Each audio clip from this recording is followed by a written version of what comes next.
నా పేరు బోదాటి శ్రీనివాసరావు, మంగళగిరి రత్నాలచెరు నుంచి వచ్చాం సార్.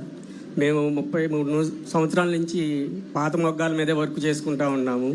కొత్తగా మళ్ళీ ఏదన్నా డెవలప్మెంట్ పెరిగింది కాబట్టి మాకు ఏదన్నా కొత్తగా అవకాశం ఇస్తారని కోరుకుంటున్నాం సార్. అంటే ఏం చేస్తానంటావు?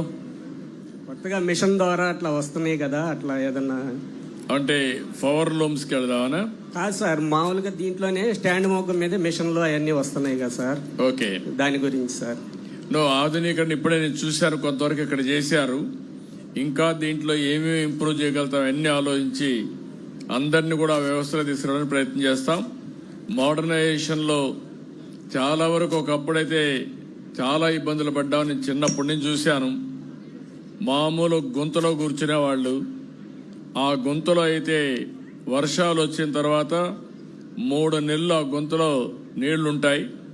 ఆ నీళ్లుంటే దానివల్ల అవన్నీ తీసినా కూడా మళ్ళా అది ఎండాలంటే ఇంకొక 2-3 నెలలు పట్టేది. దానికి ఆ రోజు కూడా నేను ఆలోచించింది, అందరికి 25 కేజీల బియ్యం ఇస్తే మీకు ప్రత్యేకంగా 50 కేజీల బియ్యం ఇచ్చి మిమ్మల్ని ఆదుకున్న ప్రభుత్వం ఆ రోజులోనే తెలుగుదేశం ప్రభుత్వం.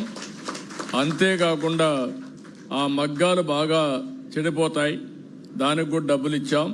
అక్కడి నుంచి మోడర్నైజేషన్ దిశగా తీసుకొచ్చాం. మీరు చెప్పినట్టన్నీ నాకు గుర్తున్నాయి. అందరికంటే ఎక్కువ ఆదరించింది చేనేత కార్మికులు తెలుగుదేశం పార్టీ అనేది నాకు ఎప్పుడూ గుర్తుంటుంది. ఆ గుర్తింపును గుర్తుపెట్టుకొని మీకు న్యాయం చేసే బాధ్యత తీసుకుంటాను. Thank you. ధన్యవాదాలు సార్. ఇక మనందరి అభివృద్ధి కోసం అహర్నిశలు కృషి చేస్తూ